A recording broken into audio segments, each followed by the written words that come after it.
Well, hello everybody. This is RCK, and this will be a bit of a surprise. Today we will be looking at another national guide. I decided to make one out of the blue. I just finished up the Caelum episode that came out this Monday. This episode here will be coming out Tuesday, of course. I don't want both of them coming out at the same time. And of course, as my dog barking in the background like a fucking asshole, I swear to God. Um, Other than that, let's go ahead and start looking at this MA nation being Caelum. Um, it has very large similarities compared to the um, EA version of the game, of course. Other than that, um, of course, we're going to be looking at a lot of birds being flying. They're cold resistant. They also have shock resistance. They prefer cold 3. Flying units, skilled archers, and mammoths. Really won't be using many archers. Not the way I play anyway. Their magic is air, water, astral, and death. Priests are weak. They have guardian spirits, so I believe that means if you are a priest and you are in your dominion, that is the little summoned mage that you get alongside you. Um, Dominion cold spreads max 2. So this means that the Dominion that um, all your Dominion is going to spread cold even if you don't directly own that, or if it's out of your Dominion. The See those little yellow lines on the side of the screen is my best way to explain it. So this is your Dominion. Of course, it should gain cold since you are a cold nation, but also these outline borders will also have cold a max of 2 um, if it influences it. And we have ice forts. Um, that's just the pretender name that I made. Um, so another big thing about this is that you actually start off with the Citadel. There isn't many nations in the MA that start off in Citadels. I believe almost every nation in LA starts off, maybe other than a few. I know Marignan starts with a Citadel in MA, and then or MA Calum also starts with a Citadel. So that's really cool. It's definitely going to increase the um, potential that you have in the beginning of the game to really jumpstart research. So, as of the first site, which is the Citadel of the Frozen Crystal, this is your Citadel that you have in your capital. Um, it produces 3 air gems and also produces 2 water gems. So really cool. Um, so you are a 5 gem capital. I believe. Yeah, this one doesn't give any at all. You have only 5 gems from your capital every turn. You're compared to EA Caelum. MA Caelum is a lot more focused on air and water, whereas EA Caelum has a lot more random paths. You're a little bit more magic diverse compared to the MA one, which is very unfortunate. It is always a very good thing to be magic diverse, and also so you'd be able to do more things later on in the game. And then you also have Raven's Veil, which just gives this sacred unit. So we'll go ahead and talk through a lot of these units that you see here. You will recognize them from the previous guide that I did on the EA one. They have a lot of they have a lot of similarities compared. Starting off, we have the Spirehorn Militia, which we've already looked at before as the EA one. Um, Not too much to talk about. The only time you're going to be making these guys if you have 5 resources instead of 8 resources, I think. So I mean, you can make them if you want chaff, but you have better chaff options. You do have, these are very cheap magical weapon units. Keep that in mind. But all they have is a leather hauberk. So they're only protection 6. So these guys are going to die. Don't be surprised. You will take a lot of losses. Next, we have the Spirehorn Archer. This is just your generic flying archer unit that you have for this nation. They do have storm immunity and shock resistance, but if you're casting storm, the storm also affects your archer, so keep that in mind as well. They only have a short bow with a range of 35, and it's really not that good. Yes, you can cast some magic like Wind Guide and such to greatly increase the precision and stuff of your archers, and help them out a good bit, but I mean, you're getting into a point where you're having a lot more troops with heavy armor. Um, you would never want to use these guys against MA Ulm or something like that, because I mean those short bows won't do anything compared to that. Um, so just keep that in mind. They do have shock resistance, cold resistance, like the rest of your troops do. So not too bad. We have the Arya light infantry. Um, okay, I do feel that the Spirehorn warriors will be much better still, since they do not these units here do not have storm immunity. They do have ice protection 1, so that means in the province they're in, say if it's cold 3, they will have an additional 3 protection added onto them. For every cold, they do have an increased protection value, being of 1. So instead of protection 9 or protection 8, instead there will be protection 11. Still a magic unit. They still have a magical lance, which isn't too bad. Relatively cheap, being 10 gold, 11 resources, 9 recruitment points. But they're low hit points, size 3. You only get 2 to a square. 8 protection, possibly 11. Decent magical resistance, average morale. Defense skill and attack skill, a strength of 9. Not too great. And then next we have your bread and butter here, being the Spirehorn Warriors, which will be your chaff unit that you're going to be making a lot of. Already have better defense skill, same attack skill, higher strength. So their lances will be doing more damage. They also have magical lances, same gold cost, lower resources. Yes, they don't get the protection bonus, but you're not. I mean, what is protection 11 really going to do to you, or how much is that really going to help you in a way? Since the other units didn't have a helmet either, this one at least has a shield. They're going to be helped out a little bit, but if you get hit with a crossbow, if you get hit with an arrow, usually enough, if the shield's not going to stop it, your protection's not going to stop it either. Um, these units they're not expected to stay in prolonged battles.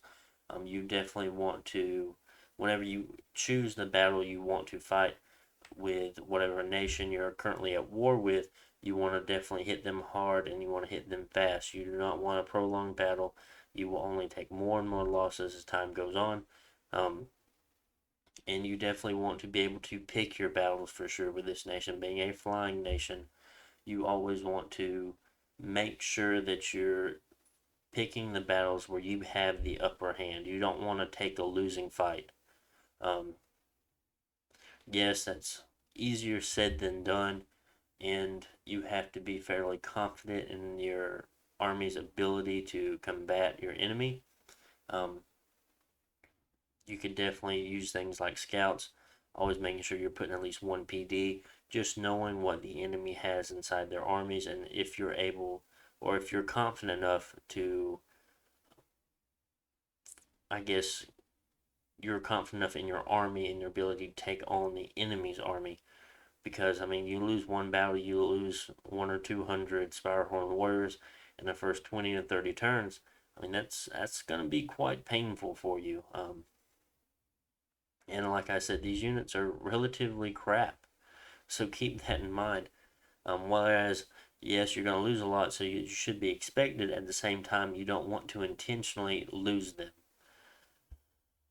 But storm immunity, shock resistance, cold resistance, not too bad. We've kind of spoke about them before in the EA game. So we'll go ahead and go to the next one. This is what I will be expanding with in my example game. Next we have the wingless. I believe actually the background of these wingless units is that the birds decided to cut their wings off. I don't think this is a human. I think they originally had wings and they cut them off to prove the fact that they weren't scared and they weren't going to run. And if a fight went wrong or something, they would stay and fight instead of flying away like cowards. Um, I think so. Earn some respect or die trying. Yep, that's what it is. They fight ferociously and they do not falter. In the face, they welcome death. They can light armor, wooden shields, and spears. No, it says recent occurrence. These mutations. So I guess they were born without their wings, but I could have sworn a unit of theirs cut their wings off so they wouldn't be scared and run away. But regardless, I don't see you ever wanting to really make this unit 10 gold, 11 resources, 9 recruitment points, but it can't fly. It doesn't have stormy, or wouldn't have stormy anyway since it can't fly. It has no cold resistance, no shock resistance. All it has is a length 3 uh, ice lance that deals 12 pierce damage, and that's nothing. I mean, yeah, sure, they're size 2, so you can fit 3 to a square. Maybe getting some repel checks going on there, but other than, I mean, it's not that great. It's really nothing. You can probably go the entire game without making any of these units and be perfectly fine for sure.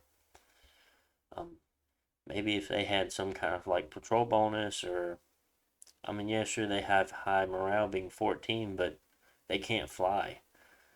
You with these armies playing Caelum, you want to have very very high mobility, and you want to definitely use that to your advantage against your enemies.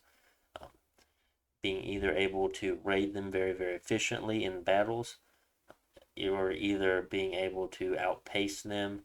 Say, I mean, also other than this, I mean, we'll go back and look at another flying unit.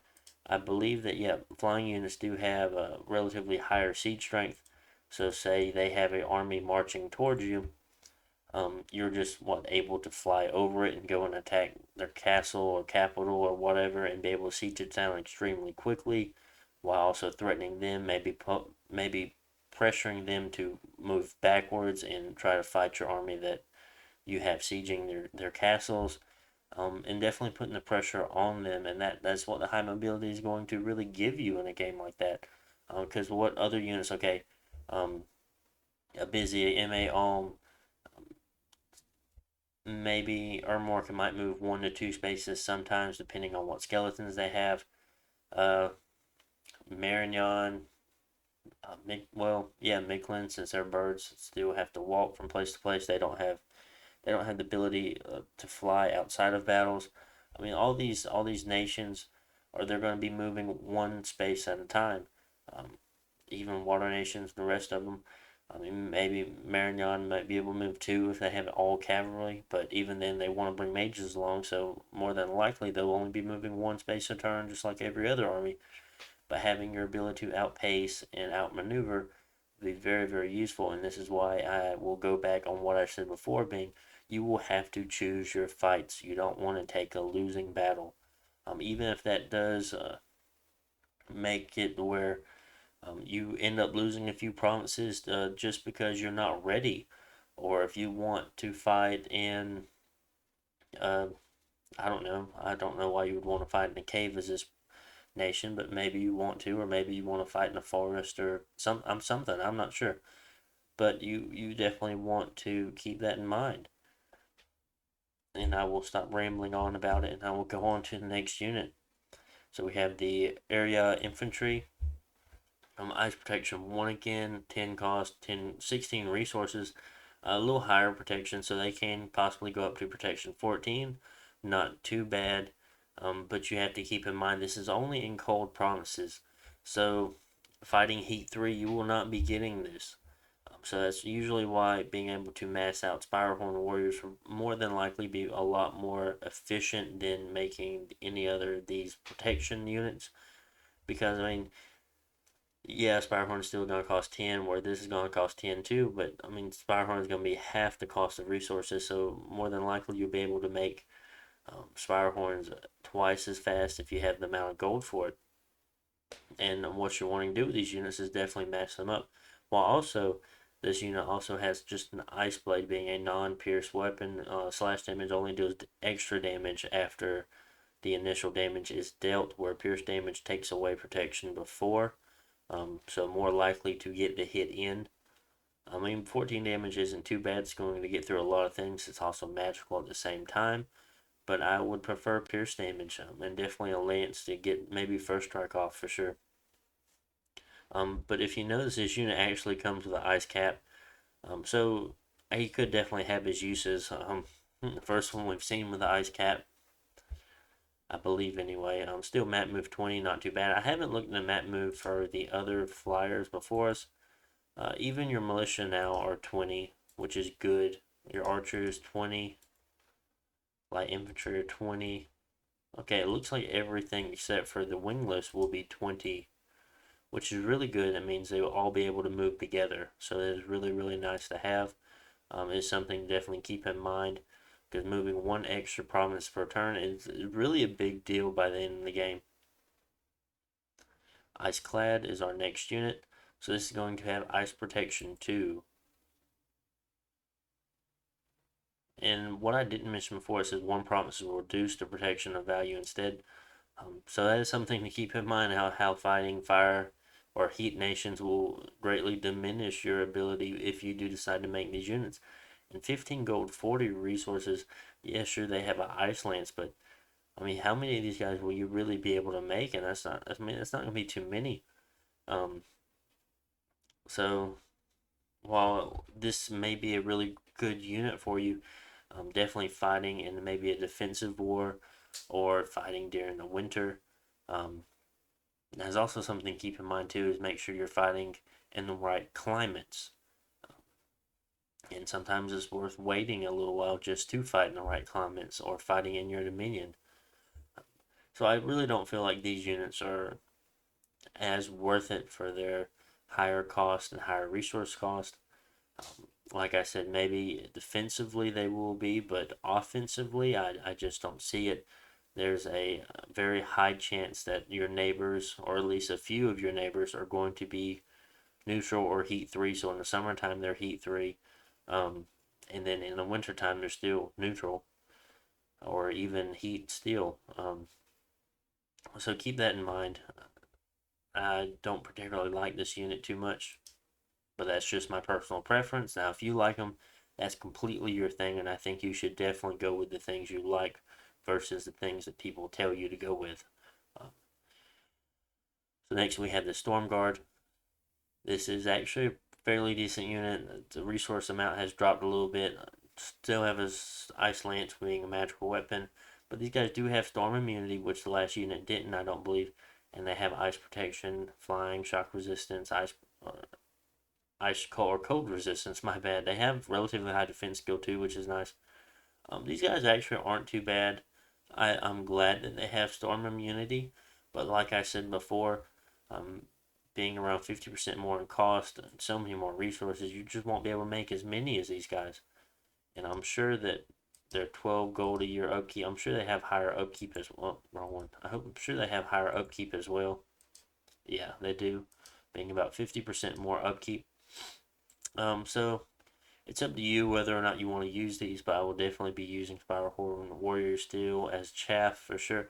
I mean, maybe you can have small groups of these guys for fun, but I wouldn't recommend making whole armies of them.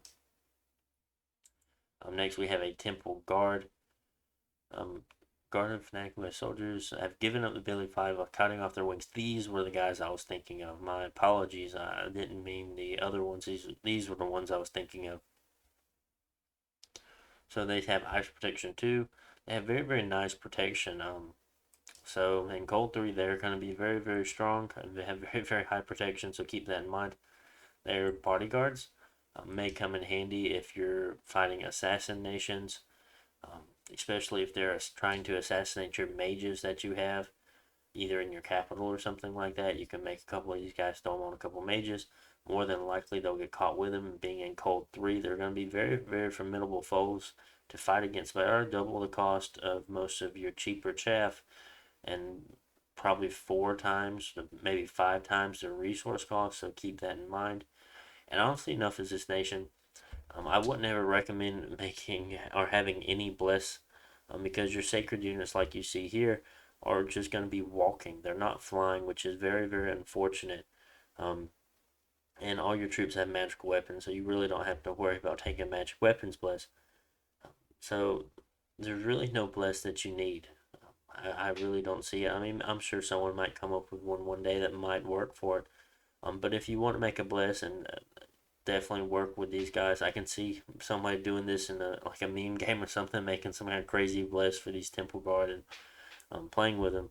That would be quite interesting. But I mean, overall, they have very, very good skills. Being attack and defense skill, magical resistance is good, morale's good, protection's good. Hit points are human size, of course.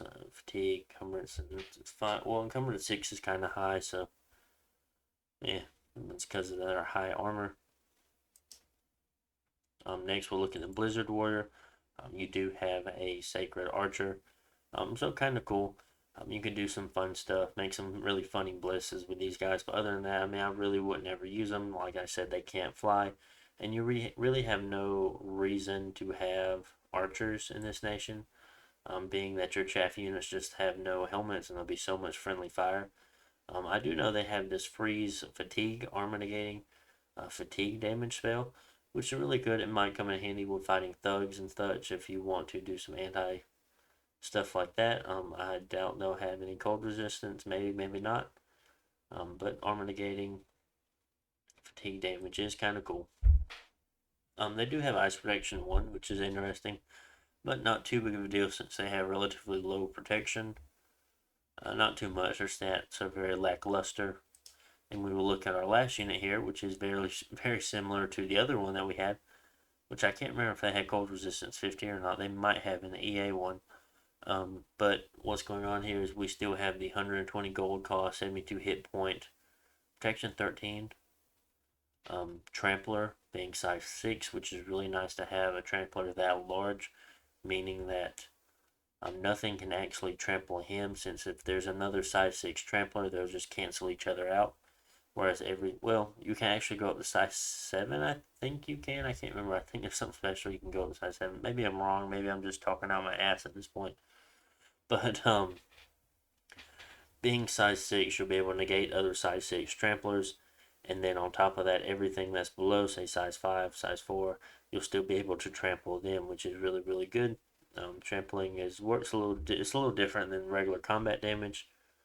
You still have a tusk attack if you can't trample. 20 resources, 30 recruitment points, 100 gold. Kind of steep, but you won't be making a lot of these guys, and they definitely lose their effectiveness as the game goes on. I can see you making a couple of these for early wars. Not too many. Keep them in small groups, just enough so the morale penalties do not trigger too preemptively. Um, Other than that, maybe a couple in mid game, depending on what spells you're casting on them and such. But as far as late game goes, I mean, a magical resistance 5 animal, that's very not good. There's definitely a lot of things someone can do to counter that and pretty much take them away from you, being things like charm and such. So keep that in mind. They definitely lose. They drop off when it comes to the late game. So we'll go ahead and start talking about the commanders. Of course, like the other Caelum nations, we do have a scout being stealth 50 and flying, which is very, very nice. Ice protection, not that big of a deal. Stormy, not that big of a deal. We won't be having this guy in a battle for sure. Just having the ability to have a flying scout that is, I mean, of course, stealthy, of course, but just having the ability to be able to fly over and get information very, very quickly, while also having these guys being relatively cheap. You'll be able to recruit them out of every castle. Your scouting network will be very, very nice. And like I said, this information is key in these games. Um, you more than likely can outplay most players just by having more information than they can. And yes, skill does play a factor in it, and Diplo plays a factor in a lot of things, and that's why people really enjoy this game. I mean, yes, information is really, really good to have and can sometimes give you an upper edge. Maybe seeing things ahead of time so you won't be surprised when he throws something in the battle. Other than that, we'll go to the next commander. So we have an area noble. Just a 60 leadership commander here. Not too much to talk about. We'll go ahead and go to the next one. We have a storm general. Leadership 80, much more likely to make these guys instead of the others, just to be able to get some morale bonuses, which would be nice. Storm immunity and stuff, also nice to have, but you really don't want him flying with the other birds. You want him staying behind. so he doesn't die en route, of course. We had a Seraphine. If you remember an EA version, the Seraphines are Holy Twos, being Fire Ones as well, and they're still stealthy, being Stealthy 65, which is nice, relatively high in stealth. You do have a 20% random to actually random fire. Um, could be very useful. That's going to be your fire access. Um, might be nice to make a couple of these guys just to get that random once or twice to go ahead and start searching for fire sites, getting a nice bit of income through that. Um, even though you might not be able to use it very effectively since you have very, very low fire, having the stockpile of gems can always come in handy. You could do plenty of things from them between trading from player to player. You could alchemize them. Um, Maybe you might want a few fire one items. I mean, there could be so many things you want to do, like lightless lanterns or other items as such. Um, but I mean, definitely they could always be up for trade if you don't end up needing them for any other reason, of course. Only 70 gold, not too bad. 28 research or 28 point or gold cost total for the year. Just because they're sacred, they're cheaper. Um, Next, we can look at the Ice Crafter. Really, really cool unit here. EA Caelum does not have them, where EMA does. So you have a 45 gold, 3 resource, 2 recruitment point, water 1 mage, with 7 research points per turn. The cold resistance flying, but something you might not have seen before is this forge bonus. So every time this unit will forge a water item, since they're only water 1, it will cost them 1 less to forge that water item. So really cool. So if you have a 5 gem item, it's going to cost you 4 instead. Really cool. Um, if you ever hit up to Conjuration 6, you can make water bracelets with water 1 mages, which cost 5 gems. Instead, you can be making them for 4 gems. You can get them up to water 2, and then I think you can go up to water 3 by making the robe. And then while having the robe in the water bracelet being a water 3, I think you can do some Troll King stuff. Not Troll King. Yeah, one of the Troll Kings, and that will get you higher into water and go up from there if you want to. Ice forging, which is also a very, very unique thing to Caelum. Says this unit can forge from ice and will aid in production of armaments of cold provinces. Extra resources are granted in this fort this unit is located in. The amount of extra resources depends on the level of cold, and if the heat level is normal or warmer, no extra resources will be generated. Um, so what's going on here is that the colder your province is, the more resources that these ice crafters will be able to give it. So ultimately increasing the total amount of resources that you can have in a province. Really, really neat ability. But like it said, if there's heat or if it's a warm province, so if there's no cold at all, it's not going to give any resources. So you have to keep that in mind. But overall, this is a great unit made to keep in your capital to be able to generate those really high cost resource units that you will have. 36 gold a year, and not too bad on the upkeep cost. But water 1, not too useful either. That's the only unfortunate part about it. I like that they have hammers for weapons. I think that's kind of thematic in a way. I like it. Next, we will look at the Spirehorn Seraph. And will look very, very similar to the one we have in the EA, which is this is the same one. 45 gold. It's got the same upkeep cost if you decide to make these guys instead. Shock resistance, cold resistance, flying, storm immunity. Air 1 mages with 7 research points. I think that both of these units should be research monkeys for you, because I think they both serve their own purposes. I feel like these Air 2, can be very, very useful if you need them in a pinch. You cast Storm, you cast Summon Storm Power, and then you're looking at a large amount of Air 2s that you can pull off the research line to cast things like Thunderbolt and things, or Lightning Bolt and things like that, which can be very, very useful in any battle.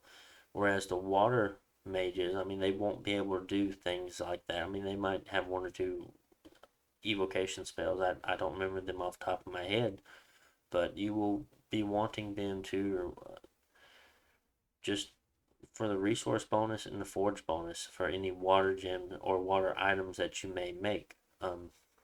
So they both serve different purposes in what you want to make them for. Overall, I think I would probably end up making more of the Spirehorn Seraphs more than the Ice Crafters, but I will still be having Ice Crafters though. So we have the Caelum Seraph. So this is also very similar to a EA version. 2 air, 1 water, but they do cost a good bit more, and they have a much higher upkeep with 11 research points. Good site searcher though, could definitely send a few of these guys out site searching. Good combat mages. Yeah, they are the most turn efficient as far as research points go, but the other ones are more cost efficient as far as research goes, so you have to keep that in mind. But I mean, Storm, some Earthbound, these guys doing Thunderbolts and stuff. That'd be, I mean, they go up to Air 3. Be very, very useful. But like I said, these are more of the combat versus research monkey. And then last but not least, we have the High Seraph. Not as great as the Eagle King, but it is okay. These guys are much cheaper, being 255 gold for recruitment points. And can these guys, they can be recruited anywhere. And that is the really, really good thing about them.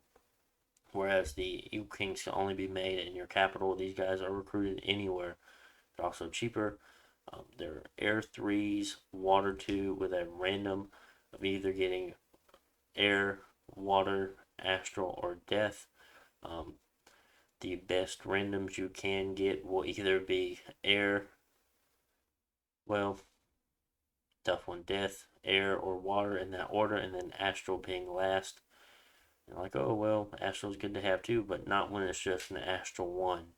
Because when it's the astral 1, anyone can come in and cast a magic duel, and there's a very, very good chance that even if the opposing mage is an astral 1, that either one of them will die.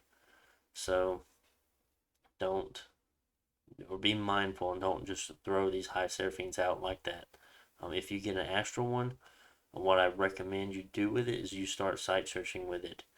As well with the death ones for sure. But death ones could be a lot more useful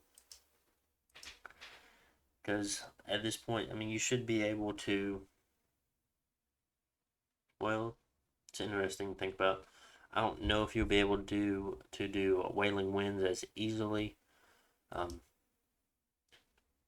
but having a death random isn't too bad. But air 3s, air 4s are going to be really, really good at air elementals. They may be able to cast things like. Let me go back. I just want to look at research real fast.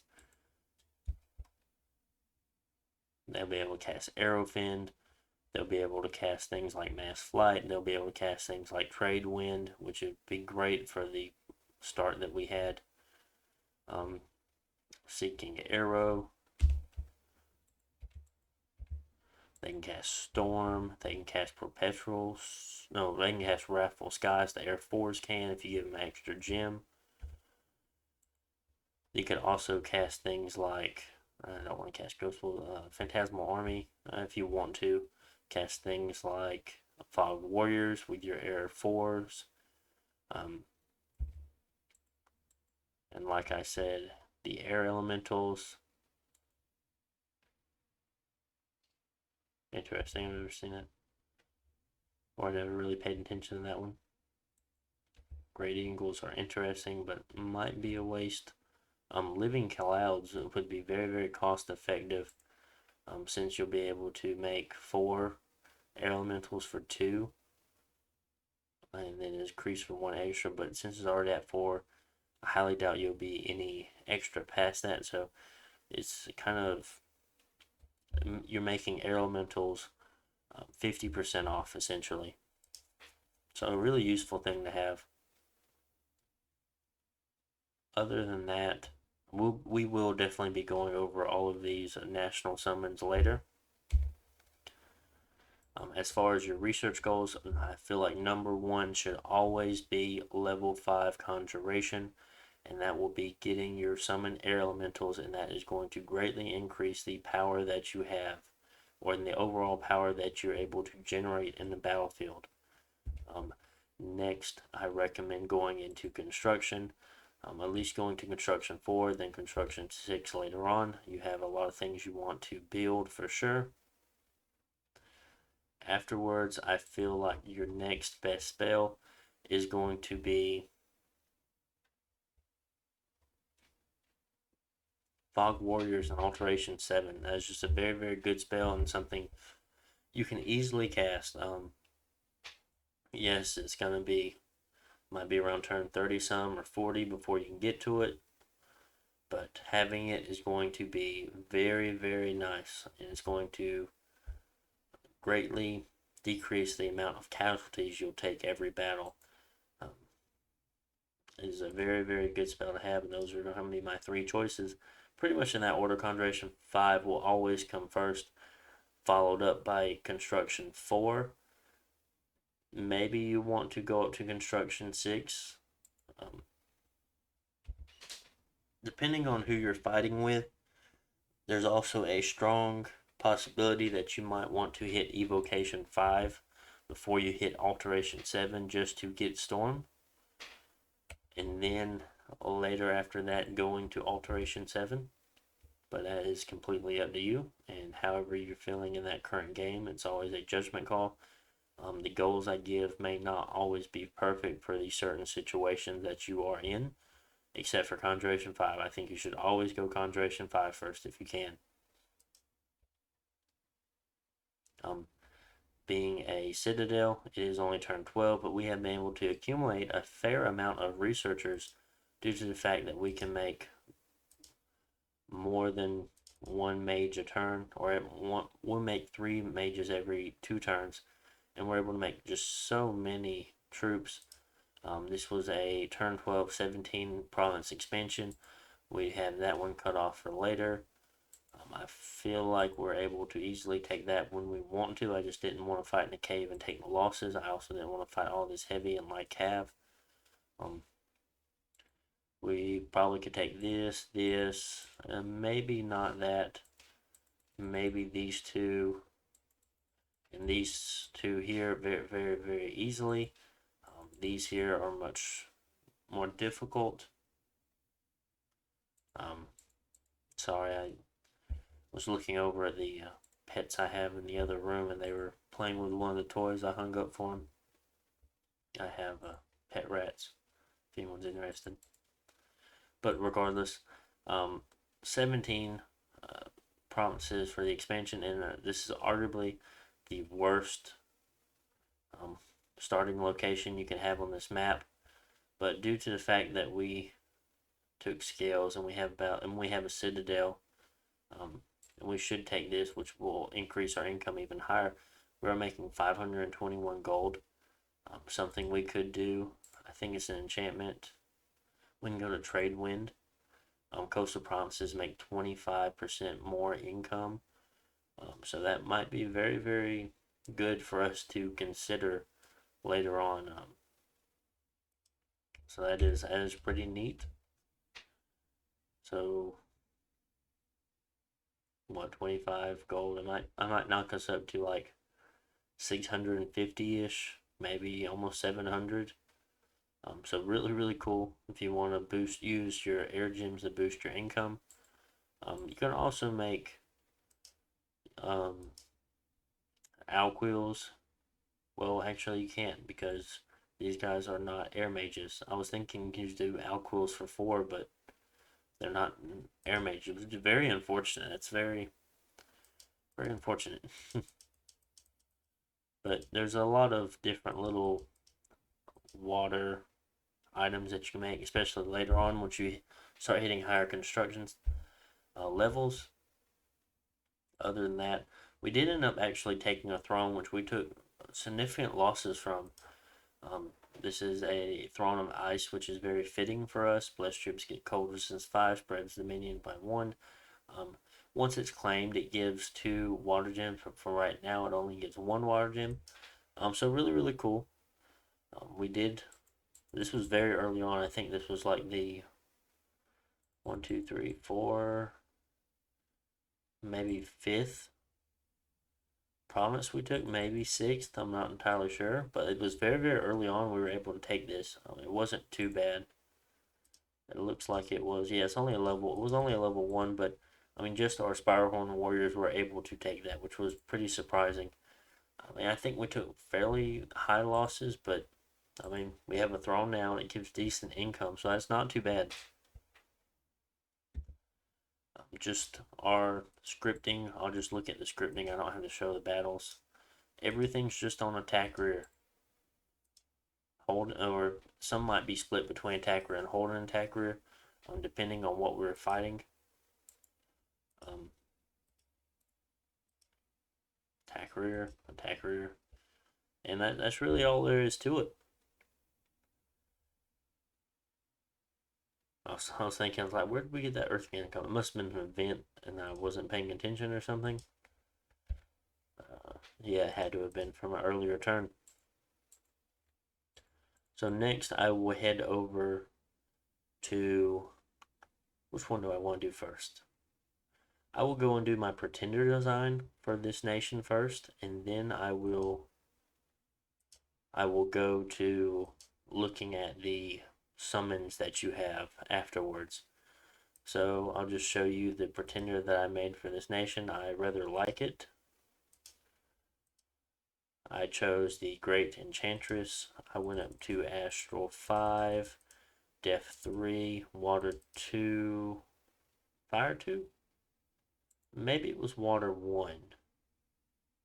I think it was Water 1. I went Magic, Misfortune 1, one of the 5, and I put it as Imprisoned, and this is what I came up with. With an income bonus of 24%, that is really, really nice to have. Don't really have to worry about unrest or resource bonus of 54%. We're going to be able to make a lot of units. Really, really nice. Growth, and we took growth. It's always good to have. Supplies is a 30% bonus as well. Hopefully they will be able to help out with our larger armies we'll be moving. Also, that 30% increase in those recruitment points is also very, very nice, since we'll be trying to make a large amount of units very, very fast. Unfortunately, we had to take Misfortune. Not too bad, but I couldn't give up the +3 research points, since you have such cheap mages as something you have. You don't have to, but it's very, very nice to take Magic 3 when you have 45 gold, 7 research points mages. So you're turning that 45 gold into 10 research points, and they're very, very cheap to have. I could have went up to Death 4 and got death points to use, but I honestly thought it's easy to make a death booster for the summons I need, because as far as death I need to go is Death 4. And I just don't need them. I don't have any sacred units. I mean, what am I going to do? Give my my Seraph, or not Seraph, even my large mages they are not sacred. I'm gonna give my Seraphine a bless. No. Um, do I really want to play with Temple Guard and Blizzard Warriors? No. So I really have no use in taking a bless at all. Um, yes, I have to use these 5 points, and what I throw it on is just magical weapon or magical resistance, minor magical resistance, and arcane command. Um, if I make anything, or if any sacreds that I have, it's just great to have magical resistance, and that's all I really want for it. Because there's nothing else I can really take. I mean, Farcaster is few and far between, because I have no sacred mages other than the Fire 1. Yes, I might be able to summon some later on, but getting a whole bless just based on a unit you might summon really isn't that useful. Neither is Arcane Finesse. I don't need magical weapons. All my units have it. I don't particularly need Arcane Command either. Having the Death and Fire on the commander means I can make fire boosters. I can still make relatively high death boosters. I can make many astral boosters being this high. Um, There is a spell that will require me being astral in water, so that's why I took water 1. I really have no intention of going into blood, no intentions of going into nature, earth, since I have no other mages. Don't need it. I already have very, very high uh, air mages, so I don't particularly need any air at all as far as my pretender goes. And that is what I took. If you guys want to screenshot it or take a picture, be sure to and test it out if that's what you want to do. So other than that, I will be heading over to OBS to try to figure out how to change my screen to the mod inspector. Let's see. Let's see, can I lock it?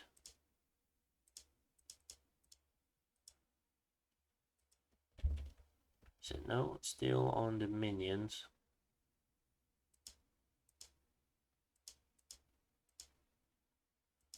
Now that screen went away.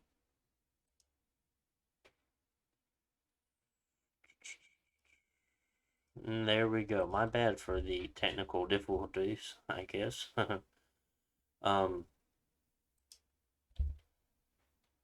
so looking over here, these are going to be all the national only spells that MA Caelum is going to have, and we will be going through all of them. Let's go ahead and set them up by school. So first we have our first levels in Conjuration, being Conjuration 3. We have Herd of Elephants. Um, not very useful. You don't have any nature mages that you might have. You don't have any mages at all that you can recruit that are nature mages. And honestly enough, I don't see why you would really ever want to spend 25 nature gems to summon elephants for. Um, so we'll go ahead and go to the next thing. Tigers, same thing as the elephants. I just don't feel like you'll ever really need to cast it. Herd of buffaloes, same thing as well. It's just something you just don't need. I don't feel like there's any situation where you would want them. So looking at our first summons here, we have these Diva units. Magical Lance, they have Fear, they have Chaos Power, which is quite interesting. But we will not be taking any Turmoil, so that won't really give them anything too useful. Um, I'm just looking at their protection here. Protection 13, not too bad. They have a magical lance like all the rest of your units. They are demons, surprisingly. I didn't know that. I didn't even think about that. Not too big of a deal though. They can be banished, so could be bad. But 6 for 15 Death Gems. I feel like you could do better things with your Death Gems for sure. Definitely want them save. Definitely want to save them up for your later summons. So I don't feel like you would really ever want these guys summoned. We will go ahead and look at the next thing, and that was already at Conjuration 5, which is your first research goal, so you'll be able to see them relatively quickly. Next, we have the Jahi. Now, this is a commander. Dream Seduction, morale versus 15, so that's actually pretty good. There's a good chance that they will seduce the enemy. Guardian Spirit, minus 100, so I guess they'll never have a spirit with them. They're stealthy, 60, Chaos Power. Maybe offensively, using these guys as assassins, that might work, possibly. Especially if the enemy took Turmoil. But being a 15 hit point assassin, magic resistance 17 is not too bad. Leadership or morale 30 is nice. But 0 protection, you'll definitely have to equip these guys up with a lot of equipment to make them viable. They also only have claws, so you'll have to get a lot of equipment. You'll have to get hands, feet, or 2 short swords, or a sword and a shield. You need a helmet. You'll need. Well, they don't even have a body slot, which is interesting. So, um, if you can't seduce something, you might just end up dying. Interesting. Anyone saw the description of them? So, like I said, with this unit here, just nothing really going on. Yeah, sure they have awe, but do you really want units like this for 15 astral pearls? You'll get sick. Excuse me, I'm really sorry about that. This commander here actually isn't too bad for this next one. The Arana, 12 astral pearls.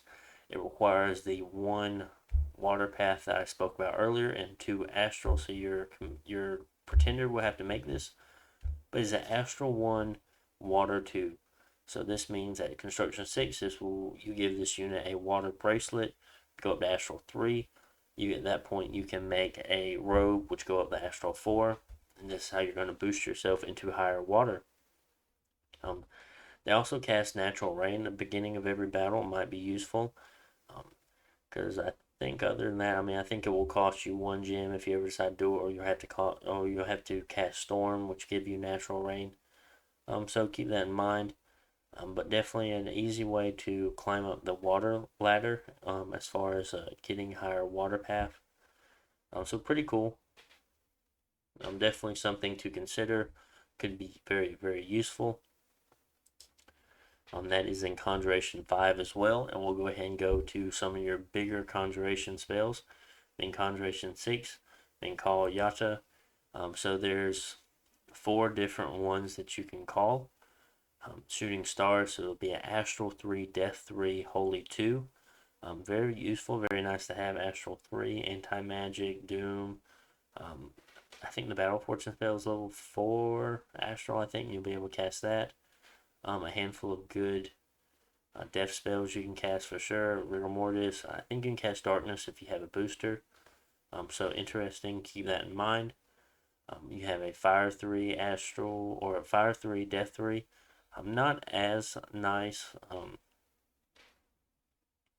Definitely one of the worst ones you get, I feel. But if you want to climb in fire, this will be the way to do it for sure. Because at that point, I think you can make the fire death booster, which will take you up to fire 4, and then from fire 4 you can make the helmet, which requires fire 4 of course, which gets you to fire 5.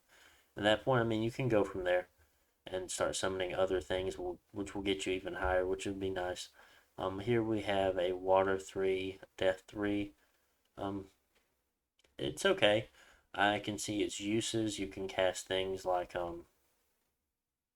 oh goodness, what is that spell? Stygian Reigns, I think.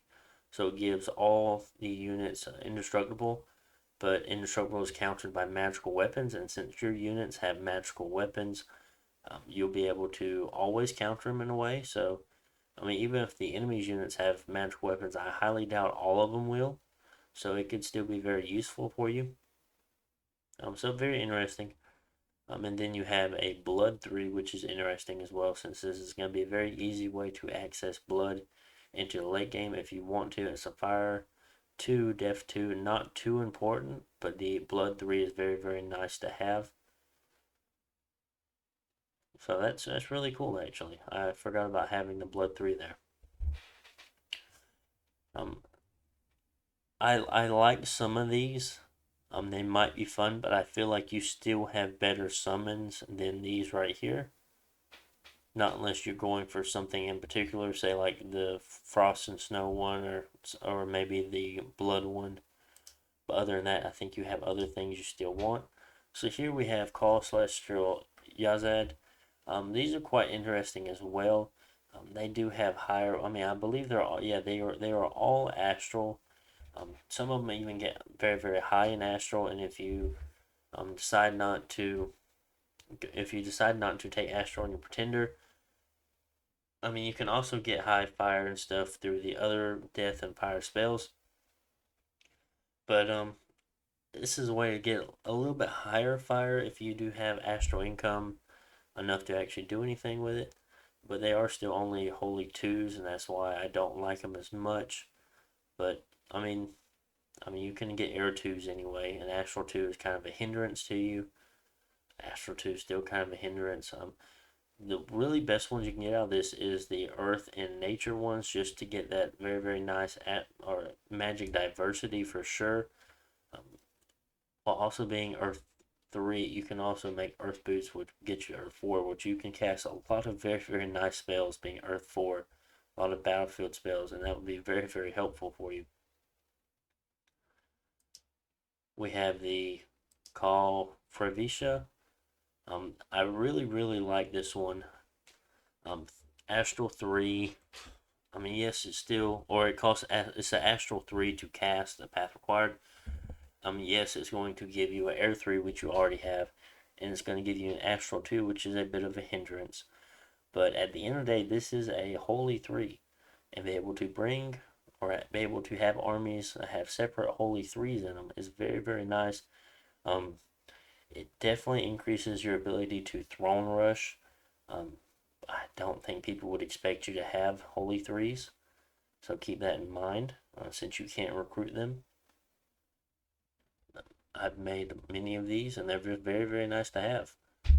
I mean, regardless of the Astral 2, you can still bring them along and cast anti-magic and things like that. But having a Holy 3 is very, very nice. In these called Greater Divas, the greater ones are also Holy 3s, I think. Yes, every single one of them are Holy 3s or Holy 4s. And we'll look at them each separately.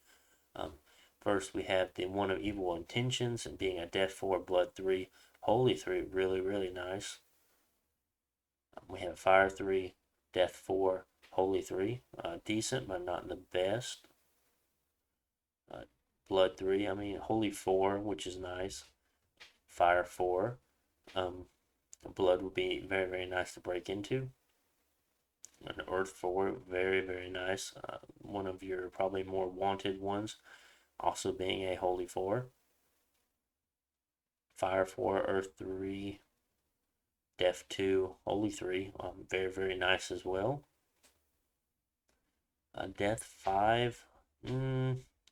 Maybe if you want to cast something like Well of Misery or something like that, you could use him. But at the same time, you could probably just do it with your Pretender, and you would be able to keep him safer a lot easier. And you just wouldn't want to cast a 60 gem unit just to cast another ritual spell that will cost you even more gems. Um, so, and level 5 is not the best, but you can still cast some fun things with him. So next we will go to the high astral cost one, called Amisha Spinta. We'll just go with it and pretend like that's the way you say it. So it requires 60 astral pearls, being a pathward of 5 astral. But looking at the first one here, Air 4, Earth 3, Holy 4, really, really nice. Nature 5, really nice. Be able to just jump into nature and be that high already. Fire 5, not too bad. Could definitely use other ones though. Earth 2, Nature 3 is not too bad. Water 4, not too bad, but you have easier ways of getting there. It would be unfortunate if you just spent 60 astral poles and got a Water 4. But an Earth 4, Nature 2 is not too bad either, being a Holy 4. So some really, really cool things to get in the Conjuration section that will greatly increase your magic diversity if you decide to build your Pretender around them. Or around the spells anyway. Depending on which ones you want to go with. I mean, you can go full Astral and not mess with the Death Fire spells at all, or go vice versa. But that is completely up to you. And I usually go for both when I build my Pretender for Caelum. Just because you might need either one. You don't know as far as the game goes. You don't know 20 turns in or 30 turns in what's going to happen and what you're going to need. Other than that, we have quite an interesting spell here. Be Parting of the Soul, being a Death 1, Air 1. A little difficult for you to cast. Much, much more easier for, say, EA Caelum, since they have recruitable Death 1, Air 1s. Whereas you have a 4-in-1 chance of getting a Death 1, and that's your very expensive mages. So what it does, so armor negating, magic resistant negates, no shields, no effect on mindless, may use underwater. It summons 3 Black Hawks. Since population of Cleansing Flame, Fenrir powers are strictly forbidden in Caelum. Instead, dead bodies are placed in roofless towers of silence where birds of prey tear and impure the flesh from the bones of the dead. How interesting. When the bones are bare, the soul is free and meet with I assume they're gods, the manifestation of the inner self. The spell mimics the Migration of soul after death. First, the soul is ripped from the body, rendering the body unable to move. The birds of prey descend on them. So essentially, I guess you're getting body, or you're getting these bodies, and then these birds are showing up because of it. I suppose. I assume. So return the body unless the birds have killed it while the soul was gone. Oh no, so maybe they're parting. So maybe the air affect one person, number affects one. So I wonder who your parting soul is. It one of your units or one of the other units? I don't know. This is a spell I've never used. It's quite interesting though. Since the body, I assume you're casting on yourself or units around you. Since the body is not yet dead, the soul will return to its body unless the birds have killed it while the soul was gone. Birds of prey will attack the target regardless of, or maybe this is targeting enemies. I bet this is targeting enemies now, and the summoned birds will attack the enemies that are targeted by the spell. I don't know, quite interesting. Um, we do have another spell here with a range of 4, being 15 death gems, that requires a path of 4 death and 1 fire. Effect anonymous event call are people of the lie, those under influence or evil intentions, ritual caster let loose, destructive spirit upon the remote land, falsehood. Unrest is greatly increased and the province is attacked by bandits and a host of the okay. So it's like you're not only attacking their income but also attacking the province, which is interesting. But being what attacks them, I'm sure they can figure out that you're the one that's doing it, so you can't play it off. And being 15 gems, I'm not sure if it's really worth it. It's kind of like Calls to the Winds when you used 10 air gems to do those attacks with the birds. And sometimes, if that doesn't work out, you just lost 10 air gems or you just lost 15 death gems. So there is that. Um, do that was the last bit of our spells for this nation. Hope you guys enjoyed it. Be sure to leave some stuff in the comments. Maybe, well, I don't think I'll do another one this week anyway. So you should just be able to expect another video this Friday. Haven't decided on what I want to do yet, so we will see when we get there, of course. Um, so hope you guys have a great one. I hope you learned something from this. This is why I've been making all of these videos, of course, just to or widen everyone's ideas of the game and maybe get some new people into the game, or just try to teach people new things. I guess maybe things they didn't look at before, maybe things they didn't consider before. So hope you guys enjoyed it. See you again next time. Bye.